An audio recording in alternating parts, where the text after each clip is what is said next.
ನಮಸ್ಕಾರ ಫ್ರೆಂಡ್ಸ್, ನಾನು ಶ್ವೇತಾ ರಾಜೇಂದ್ರನ್ ಮಾತಾಡ್ತಾ ಇರೋದು. ಲಕ್ಷ್ಮಿತಾ ರಾಯರ ಮಗಳು ಕನ್ನಡ ಯೂಟ್ಯೂಬ್ ಚಾನಲ್ಗೆ ತಮ್ಮೆಲ್ಲರಿಗೂ ಆತ್ಮೀಯವಾದ ಸ್ವಾಗತ. ಸ್ನೇಹಿತರೆ, ಏನಪ್ಪ ಇದು ಶ್ವೇತಾ ಈ ಥರದ ದೀಪ ಹಚ್ಚಿದ್ದಾಳೆ ಅಂತ ನೀವು ನೋಡ್ತಾ ಇರ್ಬೋದು. ಗೊತ್ತಿಲ್ಲ ಸ್ನೇಹಿತರೆ, ಇದು ನನಗೆ ಯಾರೋ ಒಬ್ಬರು ದೇವಸ್ಥಾನ ಹತ್ರ ಇರುವಾಗ ಒಬ್ಬ ಮುತ್ಕಪ್ಪ ಇದ್ದರು. ಅವರು ಹೇಳಿದ್ರು ಏನಂದರೆ, ನೋಡಿ ಜೀವನದಲ್ಲಿ ಆ ಕಷ್ಟ ಈ ಕಷ್ಟ ಅಂತೆಲ್ಲ ಬರ್ತಾ ಇರ್ತೀರಾ, ಆ ರೀತಿ ಸೇವೆ ಈ ರೀತಿ ಸೇವೆ ಎಲ್ಲ ನೀವು ಮಾಡ್ತಾ ಇರ್ತೀರಾ. ಆದರೆ ನಮ್ಮ ಪ್ರಕೃತಿಯಲ್ಲಿ ಸಿಗೋವಂಥ ಕೆಲವೊಂದು ತಂತ್ರಗಳು ನಿಮಗೆ ಗೊತ್ತೇ ಇರೋದಿಲ್ಲ.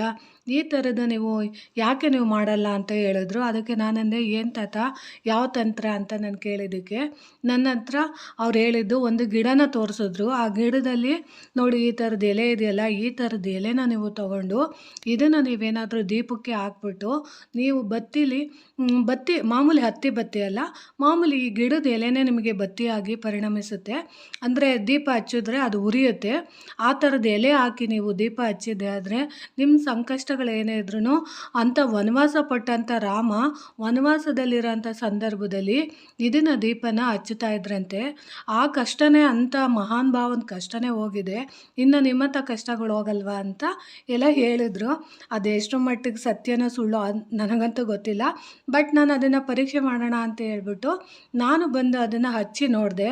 ಖಂಡಿತವಾಗ್ಲೂ ಹೇಳ್ತೀನಿ, ಆ ಎಲೆಗೆ ನೀವೇನಾದರೂ ನೀರು ಹಾಕಿ ತೊಳೆದು ನೀವು ಹಚ್ಚೋಕೆ ಹೋದರೆ ಅದು ಹತ್ಕೊಳ್ಳಲ್ಲ. ಬಟ್ ಎಣ್ಣೆ ಹಾಕಿ ನೀವು ಹಚ್ಚಿದ್ದೆ ಆದರೆ ಖಂಡಿತವಾಗ್ಲೂ ಅದು ಉರಿಯುತ್ತೆ. ನೋಡಿ, ಅದಕ್ಕೆ ಸಾಕ್ಷಿ ಬಂದು ಇಲ್ಲೇ ಇದೆ, ನಾನು ನಿಮ್ಮ ಎದುರಿಗೆ ಅದನ್ನೇ ಹಚ್ಚಿ ತೋರಿಸೋಣ ಅಂತ ಹಚ್ಚಿದ್ದೀನಿ. ಖಂಡಿತವಾಗ್ಲೂ ತಾತ ಹೇಳ್ದಂಗೆ ಒಂದೊಂದು ಎಲೆ ಬಂದು ದೊಡ್ಡ ಎಲೆ ಇದ್ದರೆ ಮಿನಿಮಮ್ ಏನಿಲ್ಲ ಅಂದ್ರೂ 1 ಅವರ್ ಉರಿಯುತ್ತೆ. ಅಂದರೆ ಎಣ್ಣೆ ನೀವೇನಾದರೂ ದೀಪ ತುಂಬ ಹಾಕಿ ಹಚ್ಬಿಟ್ರೆ ಸಾಕು, ಖಂಡಿತವಾಗ್ಲೂ 1 ಅವರು ಇದು ಉರಿಯುತ್ತೆ. ಅಂದರೆ ನನಗೆ ವೈಜ್ಞಾನಿಕವಾಗಿ ಏನು ಕಾರಣ ಇರ್ಬೋದು ಅದು ನನಗೆ ಗೊತ್ತಿಲ್ಲ. ಬಟ್ಟು ನಾನು ಎಕ್ಸ್ಪರಿಮೆಂಟ್ ಮಾಡಿದ್ದೇನು ಅಂದರೆ ಉರಿಯುತ್ತಾ ಉರಿಯಲ್ವಾ ಅಂತ ನೋಡೋಣ ಅಂತ ನಾನು ಮಾಡಿದೆ. ಖಂಡಿತವಾಗ್ಲೂ ಇಲ್ಲಿ ನಾನು ಇನ್ನೇನು ಹಾಕಿಲ್ಲ, ಬರೀ ಎಲೆ ಮಾತ್ರ ಹಾಕಿದ್ದೀನಿ ಮತ್ತು ಮಾಮೂಲಿ ದೀಪಕ್ಕೆ ಹಾಕೋ ಅಂಥ ಎಣ್ಣೆ ಮಾತ್ರ ಹಾಕಿದ್ದೀನಿ. ಅದು ಖಂಡಿತವಾಗ್ಲೂ ಒಂದು ಗಂಟೆ ಹುರಿದಿದೆ. ಅದಕ್ಕೋಸ್ಕರ ನಾನು ಆ ಗಿಡನೂ ನಿಮಗೆ ವಿಡಿಯೋ ಮಾಡಿದ್ದೀನಿ, ವಿಡಿಯೋದಲ್ಲಿ ಹಾಕಿದ್ದೀನಿ ನೋಡಿ.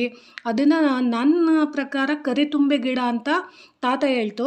ಆಮೇಲೆ ಕೆಲವೊಬ್ಬರು ಬೇರೆ ಹೆಸ್ರೇನೋ ಹೇಳಿದ್ರು, ಲಕ್ಕೆ ಗಿಡ ಅಂತಲೇ ಹೇಳಿದ್ರು. ಬಟ್ ಲಕ್ಕೆ ಗಿಡ ಅಂತ ನನಗನ್ಸಲ್ಲ, ಕರಿತುಂಬೆ ಗಿಡ ಅಂತ ಅದು ಕನ್ಫರ್ಮ್ ಇರ್ಬೋದು. ಯಾಕಂದರೆ ಆ ಎಲೆನ ನಾವು ನೋಡಿದಾಗ ಆ ಎಲೆಯಲ್ಲಿ ಆ ತುಂಬೆ ಹೂವಿಂದು ಹೂವು ಕಿತ್ತಾಗ ಆ ತುಂಬೆ ಸೊಪ್ಪನ್ನು ನಾವು ಕಿತ್ತಾಗ ಯಾವ ರೀತಿ ಸ್ಮೆಲ್ ಬರುತ್ತೋ ಅದೇ ರೀತಿ ಸ್ಮೆಲ್ ಬರ್ತಾ ಇದೆ. ನೋಡಿ, ನೀವೇ ನೋಡ್ತಾ ಇದ್ದೀರಿ ಎಷ್ಟು ಚೆನ್ನಾಗಿ ಉರಿತಾ ಇದೆ ಅಂದರೆ ದೀಪ. ನನಗೆ ನಿಜವಾಗ್ಲೂ ಖುಷಿ ಆಯಿತು. ಅದರಲ್ಲೂ ನೀವೇನಾದ್ರೂ ನಿಮ್ಗೇನಾದ್ರೂ ಯಾರ ಹತ್ರನೂ ಹೇಳ್ಕೊಳಕ್ಕಾಗ್ದಿರ ಅಂಥ ಸಮಸ್ಯೆಗಳಿದ್ದು ನಮ್ಮ ಜೀವನನೇ ಒಂದು ವನವಾಸದ ಥರ ಆಗಿಬಿಟ್ಟಿದೆ, ನಮ್ಮ ಜೀವನದಲ್ಲಿ ಯಾವುದೇ ರೀತಿ ಯಶಸ್ಸು ಕೀರ್ತಿ ಏನೂ ಸಿಗ್ತಿಲ್ಲ, ನಮ್ಮ ಸಮಸ್ಯೆಗೆ ಪರಿಹಾರ ಇಲ್ಲವೇ ಇಲ್ಲ ಅಂತ ಅನ್ನೋರು ನೋಡಿ, ಈ ಎಲೆಯಲ್ಲಿ ಏನಾದರೂ ದೀಪನ ಬತ್ತಿ ಮಾಡಿಬಿಟ್ಟು ಒಂದು 5 ದೀಪ ಇರ್ಬೋದು, ಇಲ್ಲ 11 ದೀಪನ ನೀವು ಶ್ರೀರಾಮನ ಹೆಸರು ಹೇಳ್ಬಿಟ್ಟು ಆಂಜನೇಯನ ದೇವಸ್ಥಾನದಲ್ಲಿ ಏನಾದರೂ ನೀವು ಹಚ್ಚಿದ್ದೆ ಆದರೆ ಖಂಡಿತವಾಗ್ಲೂ ನಿಮ್ಮ ಇಷ್ಟಾರ್ಥಗಳು, ನಿಮ್ಮ ಕಷ್ಟಗಳು ಯಾರಿಂದಲೂ ಪರಿಹಾರ ಮಾಡೋಕ್ಕಾಗ್ತಾ ಇಲ್ಲ ಅಂತ ಅನ್ನೋರು ಖಂಡಿತವಾಗ್ಲೂ ಇದನ್ನು ಮಾಡಿ ದೀಪ ಹಚ್ಚಿದ್ದೆ ಆದರೆ ಖಂಡಿತವಾಗ್ಲೂ ಅದು ಪ್ರಾಬ್ಲಮ್ ಸಾಲ್ವ್ ಆಗುತ್ತಂತೆ.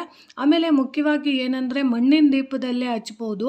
ಆಮೇಲೆ ಆ ತಾತ ಹೇಳ್ತು, ಅಕ್ಕಿ ಹಿಟ್ಟಿಗೆ ಹಾಕಿ ಅದು ಅಕ್ಕಿ ಹಿಟ್ಟಿನ ತಂಬಿಟ್ಟು ಮಾಡ್ತಾರಲ್ಲ ಅದ್ರದೊಳಗೂ ಎಲೆ ಹಾಕ್ಬಿಟ್ಟು ಎಣ್ಣೆ ಬಿಟ್ಬಿಟ್ಟು ಹಚ್ಚಿದ್ರೆ 11 ದೀಪ ಇರ್ಬೋದು, 21 ದೀಪ ಇರ್ಬೋದು, ನಿಮ್ಮ ಕಷ್ಟಗಳು ಎಷ್ಟೆಷ್ಟಿದೆಯೋ ಅಷ್ಟೆಷ್ಟು ಎಲೆ ಹಾಕ್ಬಿಟ್ಟು ದೀಪ ಹಚ್ಚಿದೆ ಆದರೆ ಬೇಗ ಫಲಿಸುತ್ತೆ ಅಂತ ಹೇಳಿದ್ರು. ಅದರಲ್ಲೂ ಶ್ರೀನಿವಾಸನ ದೇವಸ್ಥಾನ ಮತ್ತು ಆಂಜನೇಯನ ದೇವಸ್ಥಾನ ಮತ್ತು ರಾಮನ ದೇವಸ್ಥಾನದಲ್ಲಿ ಈ ಥರದನ್ನು ನೀವು ಬತ್ತಿ ಮಾಡಿ ಹಚ್ಚಿದ್ದೆ ಆದರೆ ಎಂಥದ್ದೇ ಕಷ್ಟಗಳಿರಲಿ ಅದು ಪರಿಹಾರ ಆಗುತ್ತಂತೆ.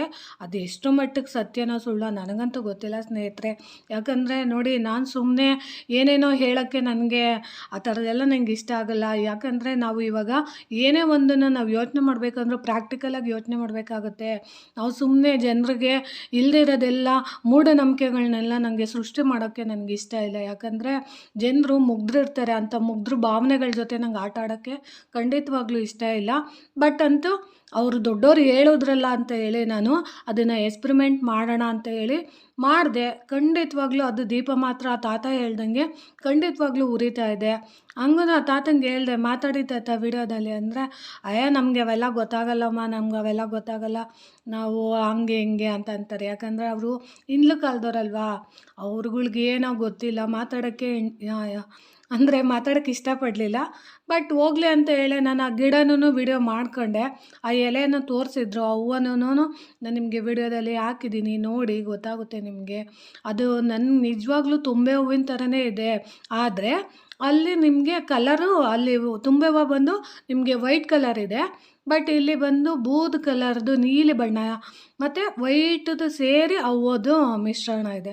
ನೀವು ನೋಡಿದ್ರೆ, ವಿಡಿಯೋ ನೋಡಿದ್ರೆ ನಿಮ್ಗೆ ಗೊತ್ತಾಗುತ್ತೆ. ನೋಡಿ ಸ್ನೇಹಿತರೆ, ಎಷ್ಟು ಚೆನ್ನಾಗಿ ಉರಿತಾ ಇದೆ ದೀಪ. ನಿಜವಾಗ್ಲೂ ನನಗೆ ಎಷ್ಟು ಖುಷಿ ಆಯಿತು ಅಂದರೆ, ಆ ತಾತ ಹೇಳ್ತಿತ್ತು, ನಿಮ್ಮ ಕಷ್ಟನ ಪ್ರತಿಯೊಂದೂ ದೀಪದ ಮುಂದೆ ದೀಪ ನಮಸ್ಕಾರ ಮಾಡಿ, ನೀವು ಅದರಲ್ಲೂ ಸಂಜೆ ಹೊತ್ತು ನಿಮ್ಗೇನಾದರೂ ಕಷ್ಟ ಇದೆ ಅಂದಾಗ ನಿಮಗೆ ಆಂಜನೇಯನ ದೇವಸ್ಥಾನದಲ್ಲಿ ಶ್ರೀರಾಮನ ಹೆಸರು ಅಂದರೆ 108 ಸರಿ ನೀವೇನಾದರೂ ಜೈ ಶ್ರೀರಾಮ್ ಅಂತ ಹೇಳ್ಬಿಟ್ಟು, ಶ್ರೀರಾಮ ಶ್ರೀರಾಮ ಅಂತ ಹೇಳ್ಬಿಟ್ಟು ಆಂಜನೇಯನ ದೇವಸ್ಥಾನದಲ್ಲಿ ನೀವು ದೀಪ ಹಚ್ಚಿದ್ದೆ ಆದರೆ ಈ ಎಲೆಗಳಲ್ಲಿ ಖಂಡಿತವಾಗ್ಲೂ ನಿಮ್ಮ ಇಷ್ಟಾರ್ಥ ಏನೋ ನಿಮಗೆ ತಕ್ಕ ಮಟ್ಟಿಗೆ, ಇವಾಗ ಏನೋ ಬೀಸೋದು ದೊಣ್ಣೆಯಿಂದ ತಪ್ಪಿಸ್ಕೊತಾ ಇದ್ದೀವಿ ಅಂತ ಅಂತಿರ್ತಾರಲ್ಲ, ಆ ರೀತಿ ನಿಮಗೆ ಸಮಸ್ಯೆಗಳು ಪರಿಹಾರ ಆಗುತ್ತೆ ಅಂತ ಹೇಳಿದ್ದಾರೆ. ಅದು ಗೊತ್ತಿಲ್ಲ ನನಗೆ ಯಾವ ರೀತಿ ಪರಿಹಾರ ಆಗುತ್ತೆ. ನಾನು ಗ್ಯಾರಂಟಿ ಕೊಡೋಕ್ಕೆ ನಾನಿನ್ನು ಗೊತ್ತಿಲ್ಲ ನನಗೆ ಹೆಂಗೆ ಹೇಳಬೇಕು, ಏನು ಹೇಳಬೇಕು ಅಂತ. ಬಟ್ ನಂಗೆ ನಿಜವಾಗ್ಲೂ ತುಂಬಾ ಖುಷಿ ಆಯಿತು ಸ್ನೇಹಿತರೆ. ನೋಡಿ ಎಷ್ಟು ಚೆನ್ನಾಗಿ ಉರಿತಾ ಇದೆ. ನೋಡೋಕ್ಕೆ ಎರಡು ಆನಂದ ಆಗ್ತಾಯಿದೆ. ಎರಡೇ ದೀಪ ನೋಡೋಣ ಅಂತ ಹಚ್ಚಿದ್ದೀನಿ. ಕಾಣಿಸ್ತಿದೆಯಾ ಸ್ನೇಹಿತರೆ? ನೋಡಿ, ಬರೀ ಎಲೆ ನಾನು ಹಾಕಿರೋದು. ನೋಡಿ ಕಾಣಿಸ್ತಿದೆಯಾ? ನೋಡಿ ನೋಡಿ ಸ್ನೇಹಿತರೆ, ಎಷ್ಟು ಚೆನ್ನಾಗಿ ಕಾಣಿಸ್ತಾ ಇದೆ, ಎಷ್ಟು ಚೆನ್ನಾಗಿ ಉರಿತಾ ಇದೆ ಅಂದರೆ ನಿಜವಾಗ್ಲೂ ಸಂತೋಷ ಆಗುತ್ತೆ ನೋಡೋದಕ್ಕೆ. ನೋಡಿ,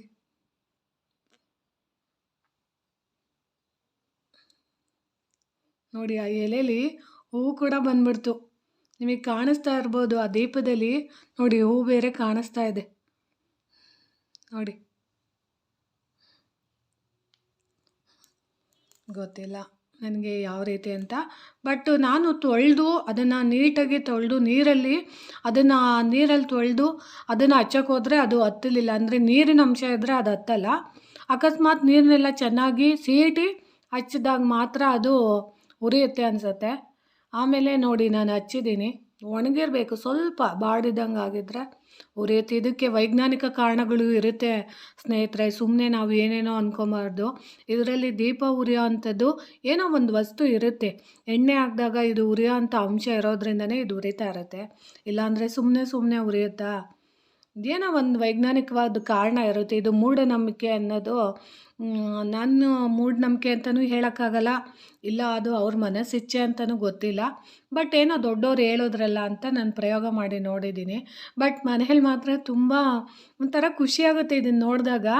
ತುಂಬಾ ಖುಷಿ ಆಯಿತು. ಯಾಕಂದರೆ 1 ಅವರ್ ಉರಿದಿದೆ ದೀಪ ಅಂದರೆ ತುಂಬ ಚೆನ್ನಾಗಿ ಉರಿದು. ಮಾಮೂಲಿ ನಾವು ಯಾವ ರೀತಿ ದೀಪ ಹಚ್ಚಿದಾಗ ಉರಿಯುತ್ತೋ ಅದೇ ರೀತಿ ಉರಿಯುತ್ತೆ ಸ್ನೇಹಿತರೆ. ನೋಡಿ, ನಿಮ್ಗೆ ತೋರಿಸ್ತಾ ಇದ್ದೀನಿ. ತುಂಬ ಚೆನ್ನಾಗಿ ಉರಿತಾ ಇದೆ. ನೋಡಿ, ಕಾಣಿಸ್ತಿದೆಯಾ? ಅದಕ್ಕೆ ನಾನು ನಿಮಗೆ ಈ ಅಪರೂಪದ ವಿಡಿಯೋನ ಮಾಡೋಣ, ಏನೋ ತಿಳಿಸ್ಬೇಕು ಅನ್ನಿಸ್ತು.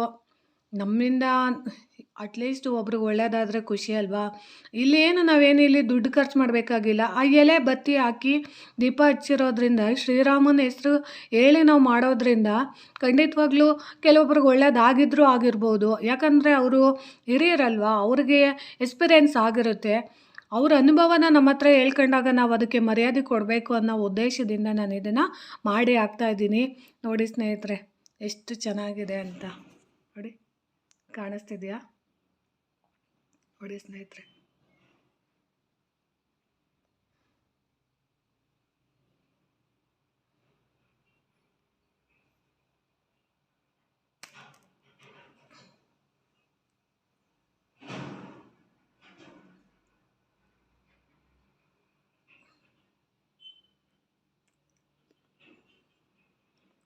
ಸ್ನೇಹಿತರೆ, ಆ ವಿಡಿಯೋನು ನಾನು ಹಾಕಿದ್ದೀನಿ, ನೀವು ಆ ವಿಡಿಯೋದಲ್ಲಿ ನೋಡ್ಬೋದು. ಗಿಡ ಬಂದು ಇವಾಗ ಧೂಳು ಕಾಲ ಅಲ್ವಾ, ಹಂಗಾಗಿ ಗಿಡ ಎಲ್ಲ ಫುಲ್ಲು ಒಣಗೋಗಿತ್ತು.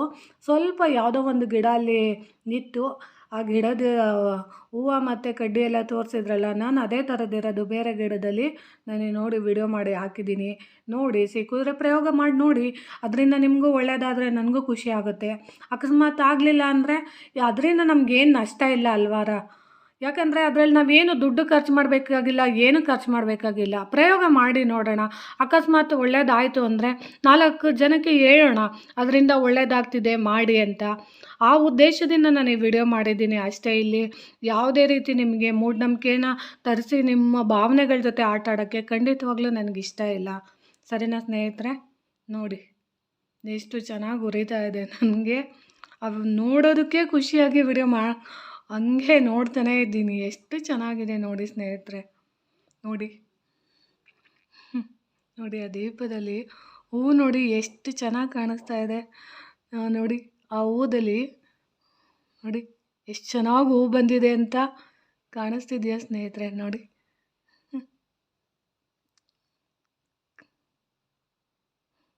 ನೋಡಿದ್ರಾ ಹೆಂಗೆ ಕಾಣಿಸ್ತಾ ಇದೆ ಅಂತ?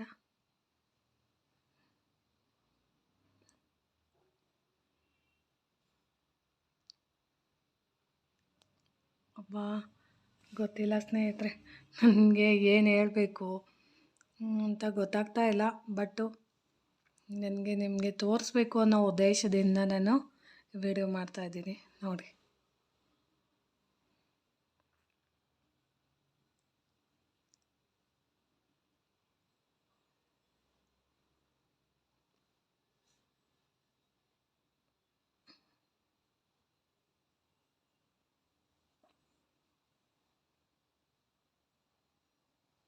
ನೋಡಿ, ಈಗ ನಾವು ಮಾಮೂಲಿ ಮನೇಲಿ ದೀಪ ಹಚ್ತೀವಲ್ಲ, ಆ ದೀಪ ಹಚ್ಚಿದಾಗ ಮಾಮೂಲಿ ದೀಪ ಹಚ್ಚಿದಾಗ ಹೂವು ಬಂತು ಅಂತ ಹೇಳ್ತೀವಲ್ವಾ, ಸೇಮ್ ಅದೇ ಥರನೇ ಹೂವು ಬಂದಿರೋ ಥರನೇ ನೋಡಿ ಎಷ್ಟು ಚೆನ್ನಾಗಿ ಕಾಣ್ತಾ ಇದೆ. ನೋಡಿ ಆ ಬ್ಲೂ ಕಲರಲ್ಲೆಲ್ಲ ಹೂವು, ಆ ಮೊಗ್ಗು ಬಂದಂಗೆ ನೋಡಿ ಎಷ್ಟು ಚೆನ್ನಾಗಿ ಕಾಣ್ತಾ ಇದೆ. ಎಷ್ಟು ಚೆನ್ನ ಒಳ್ಳೆ, ನನಗಂತೂ ನೋಡಿ ತುಂಬಾ ಖುಷಿ ಆಯ್ತಿದೆ ಸ್ನೇಹಿತರೆ. ನೋಡಿ ನೋಡಿ ಸ್ನೇಹಿತರೆ, ನೋಡಿದ್ರಾ? ಈ ಮಾಹಿತಿ ನಿಮಗೆ ಇಷ್ಟ ಆಗಿದ್ರೆ ದಯವಿಟ್ಟು ನನ್ನ ಚಾನಲ್ನ ಸಬ್ಸ್ಕ್ರೈಬ್ ಮಾಡ್ಕೊಂಡು ನೋಡಿ. ಇಲ್ಲಿ ಯಾರ ಮನಸ್ಸಿಗೆ ಯಾರ ಭಾವನೆಗಳ ಜೊತೆ ಆಟ ಆಡೋದಕ್ಕೆ ಖಂಡಿತವಾಗ್ಲೂ ನಾನು ವಿಡಿಯೋ ಮಾಡಿಲ್ಲ. ಅದನ್ನು ನಾನು ಪದೇ ಪದೇ ಹೇಳ್ತಿದ್ದೀನಿ. ಯಾಕಂದರೆ ಕೆಲವೊಬ್ಬರು ಮುಗ್ಧರಿರ್ತಾರೆ, ಅವ್ರು ಏನು ಗೊತ್ತಾ, ಅವರು ನಾವೇನಾದರೂ ಒಂದು ನೋಡಿ, ನಾವೊಂದು ಚಾನಲ್ ಮಾಡ್ತಾಯಿದ್ದೀನಿ ಅಂತ ಅಂದರೆ, ಅಥವಾ ನನ್ನಿಂದ ಏನಾದರೂ ಒಂದು ಒಳ್ಳೇದಾಗಬೇಕು ಅನ್ನೋ ಒಳ್ಳೆಯ ಉದ್ದೇಶದಿಂದ ನಮ್ಮ ಅನುಭವ ಆಗಿ ನಮ್ಮಿಂದ ಒಳ್ಳೇದಾದರೆ ಮಾತ್ರ ನಾನು ಹೇಳ್ಕೊಡೋಕ್ಕೆ ನನಗೆ ಗೊತ್ತಿರೋ ಲಿಮಿಟೆಡ್, ನನಗೆ ಎಷ್ಟು ಲಿಮಿಟೆಡಲ್ಲಿ ವಿಷಯ ಗೊತ್ತೋ ಅಷ್ಟನ್ನು ಮಾತ್ರ ನಾನು ಹೇಳೋಕ್ಕೆ ಪ್ರಯತ್ನಪಟ್ಟು ಹೇಳ್ಕೊಡ್ತಾ ಇದ್ದೀನಿ ಹೊರತು ನನಗೆ ಯಾರ ಭಾವನೆಗಳ ಜೊತೆ ನನಗೆ ಇಲ್ದಿರೋದೆಲ್ಲ ಹೇಳಿ ಸುಳ್ಳು ಹೇಳಿ ಅಥವಾ ನನಗೆ ವ್ಯೂಸ್ಗೋಸ್ಕರ ನಾನು ಪಬ್ಲಿಸಿಟಿಗೋಸ್ಕರ ಏನೇನೋ ನನಗೆ ಗೊತ್ತಿಲ್ಲದಿದ್ದೆಲ್ಲ ನನಗೆ ಹೇಳ್ಕೊಡೋಕೆ ಖಂಡಿತ ನಂಗೆ ಇಷ್ಟ ಇಲ್ಲ. ಯಾಕಂದರೆ ಅವರು ನಮ್ಮ ಮೇಲೆ ನಂಬಿಕೆ ಇಟ್ಟಿರ್ತಾರೆ, ಮತ್ತು ನಮ್ಮ ಮೇಲೆ ಪ್ರೀತಿ ಇಟ್ಟಿರ್ತಾರೆ, ಗೌರವ ಇಟ್ಟಿರ್ತಾರೆ. ನನಗೆ ವ್ಯೂಸ್ ಬಂದರೂ ಪರವಾಗಿಲ್ಲ, ಬರೆದಿದ್ರೂ ಪರವಾಗಿಲ್ಲ, ಬಟ್ ನಾನು ಯಾರ ಭಾವನೆಗಳ ಜೊತೆನೂ ಆಟ ಆಡೋಕ್ಕೆ ನಂಗೆ ಇಷ್ಟಪಡಲ್ಲ. ನನಗೇನಾದರೂ ಗೊತ್ತಿದ್ದು ನನ್ನಿಂದ ಏನಾದರೂ ಅಟ್ಲೀಸ್ಟು ನನ್ನ ಜೀವನದಲ್ಲಿ ಏನಾದರೂ ಒಂದು ಒಳ್ಳೆಯದಾಗಿದ್ದರೆ ನನಗಾಗಿದ್ದು ಒಳ್ಳೆಯದು, ಒಂದು 10 ಜನಕ್ಕೆ ಒಳ್ಳೆಯದಾಗಲಿ ಅನ್ನೋ ಉದ್ದೇಶದಿಂದ ನಾನು ವೀಡಿಯೋಸ್ ಮಾಡಿ ಹಾಕ್ತಿದ್ದೀನಿ ಹೊರತು ನನಗೆ ಇಲ್ಲಿ ಯಾವುದೇ ರೀತಿ ನನಗೆ ಪಬ್ಲಿಸಿಟಿ ಆಗಿರ್ಬೋದು ಅಥವಾ ಬೇರೆಯವರಿಂದ ನನಗೆ ಏನೋ ಅವ್ರ ಹತ್ರ ನಾನು ಹೊಗಳಿಸ್ಕೊಬೇಕು ಅಥವಾ ನನ್ನಿಂದ ಅವ್ರಿಗಿಂದ ನನಗೇನೋ ಹಣ ಸಿಗುತ್ತೆ ಆ ಥರದ್ದೆಲ್ಲ ಖಂಡಿತವಾಗ್ಲೂ ಇಲ್ಲ. ನಾನು ಯಾವತ್ತೂನು ನನ್ನ ರಾಯರು ಸೇವೆ ಅಂತ ಅಂದ್ಕೊಂಡು ನನಗೆ ಗೊತ್ತಿರೋ ವಿಚಾರಗಳನ್ನ, ನನ್ನ ಜೀವನದಲ್ಲಿ ಆದಂಥ ಅನುಭವಗಳನ್ನ ನಾನು ನಿಮಗೆ ಹತ್ರ ಹೇಳಿದ್ದೀನಿ ಅಷ್ಟೇ. ನೋಡಿ ಸ್ನೇಹಿತರೆ, ನಿಮ್ಗೆ ಇಷ್ಟ ಆಗಿದ್ದರೆ ಈ ವಿಡಿಯೋ ದಯವಿಟ್ಟು ನನ್ನ ಚಾನಲ್ನ ಸಬ್ಸ್ಕ್ರೈಬ್ ಮಾಡ್ಕೊಂಡು ನೋಡಿ, ಹೆಚ್ಚೆಚ್ಚು ವಿಡಿಯೋನ ಶೇರ್ ಮಾಡಿ ಮತ್ತು ಲೈಕ್ ಮಾಡಿ. ಹೊಸ್ದಾಗಿ ಯಾರಾದರೂ ನನ್ನ ಚಾನಲ್ ನೋಡ್ತಿದ್ರೆ ದಯವಿಟ್ಟು ಸಬ್ಸ್ಕ್ರೈಬ್ ಮಾಡ್ಕೊಂಡು ನೋಡಿ ಅಂತ ತಿಳ್ಸೋಕ್ಕೆ ನಾನು ಇಷ್ಟಪಡ್ತೀನಿ. ಈ ಮಾಹಿತಿ ನೋಡಿ ಸ್ನೇಹಿತರೆ, ನನಗೆ ಆಫ್ ಮಾಡೋಕ್ಕೆ ಇಷ್ಟ ಆಗ್ತಿಲ್ಲ. ನೋಡೋಣ ಅದು ಎಷ್ಟೋ ತನಕ ಉರಿಯುತ್ತೆ ಅಂತ ನೋಡಿ. ನೋಡೋಕ್ಕೆ 2 ಕಣ್ಣು ಸಾಲದು ನನಗೆ. ಒಂಥರ ಏನೋ ಒಂದು ವೈಬ್ರೇಟ್ ಥರ ಆಗ್ತಾಯಿದೆ, ಏನೋ ಒಂದು ಖುಷಿ. ಮಾಮೂಲಿ ದೀಪ ಹಚ್ಚಿದಾಗ ಇದಕ್ಕೆ ಒಂದು ಎಲೆಯಲ್ಲಿ ಇಷ್ಟು ಚೆನ್ನಾಗಿ ದೀಪ ಉರಿತಿದೆಯಲ್ಲ ಅನ್ನೋದೇ ಒಂದು ಖುಷಿ ಆಗ್ತಾಯಿದೆ ನೋಡಿ. ನೋಡಿ ಸ್ನೇಹಿತರೆ, ಧನ್ಯವಾದಗಳು ಸ್ನೇಹಿತರೆ.